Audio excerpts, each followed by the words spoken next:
Show बना रहे हो या इंस्टाग्राम के रील्स, आए दिन कोई भी बनाए जा रहा है। एक और नया शो हो गया जिसका नाम है द 15 शो। तुम्हें लग रहा होगा यार नया शो है, कुछ तो यूनिक होगा ना। नहीं, बाहर के ही शो की कॉपी है, क्योंकि ओरिजिनल बनाने के लिए दिमाग की जरूरत पड़ती है।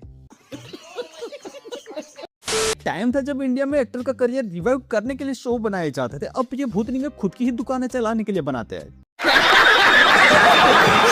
शो की मेन खास बात पता है क्या है? सारे रियलिटी शो के लूजर को बुलाया गया है, क्योंकि विनर लाने के लिए औकात कम पड़ गई थी।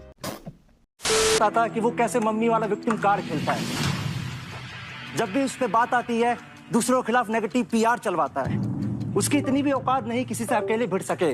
जिस दिन सामने आएगा चाटा खा के जाएगा, ये मेरी बात सामने रखे। ये है मैक्सटन और ये एल्विस को चाटा मारने की बात कर रहा है। एक बार इसको ध्यान से देखो, ये एल्विस और ये मैक्सटन, तुम्हें लगता है ये मार खा के जाएगा? अरे भसड़ी के ख्वाब तो औकात के अनुसार देख ले। देखो यहाँ पे बातें पूरी खत्म हो गई थी, कंट्रोवर्सी भी दब गई थी, तो गड़े मुर्दे उखाड़ने की कोई जरूरत ही नहीं थी। पर लातों के भूत बातों से कहाँ मानते हैं।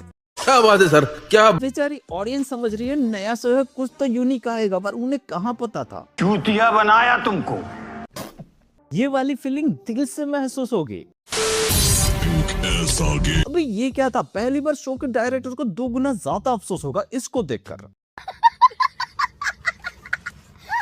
जिसका ट्विस्ट ना कभी किसी ने सोचा हो। कोई नहीं सोच रहा भाई, इतना फालतू टाइम किसी के पास नहीं इतनी घटिया ओवर एक्टिंग प्रेडिक्ट करने के लिए।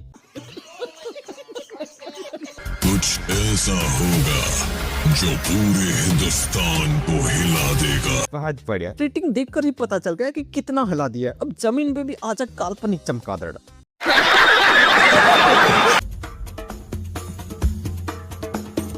शो का सेटअप कम स्टार प्लस के सीरियल का घर ज्यादा लग रहा है। वहू भी अब टास्क करने के लिए आएगी। ये क्या हो गया? ये क्या सुन रहा हूँ मैं? हेलो एवरीवन, तो मैं बहुत ज्यादा एक्साइटेड हूँ क्योंकि मैं जा रहा हूँ एक ऐसे रियलिटी शो में है जो आज से पहले कभी नहीं हुआ।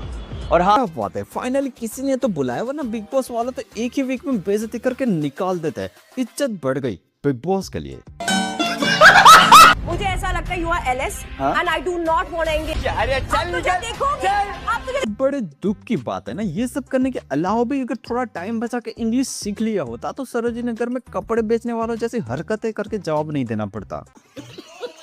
क्या कौन जानता है तेरे को? अरे भाई जानता तो आपको भी कोई नहीं है। अदनान भाई के इसमें से रियल फॉलोअर कितने हैं? अच्छा, उसके लिए इज्जत का होना जरूरी, पर लिपसिंग करने वाले पे इज्जत है क्या? हर कोई अपना जलवा बिखर रहा है, तो why should I be stepping back? मुझे देखिएगा 1 फरवरी से। बिग बॉस के बाद कमबैक करने में कुछ ज्यादा ही देरी ना कर दी। एंड खबरदार किसी ने कमेंट में टून टून मौसी लिखा तो अबे साले, तभी मेरा बोटी बोटी करने के बाद इसको टाइम मिल ही गया, क्योंकि आधा टाइम फुकरा के नाम पे अटेंशन लेने में चला गया होगा ना।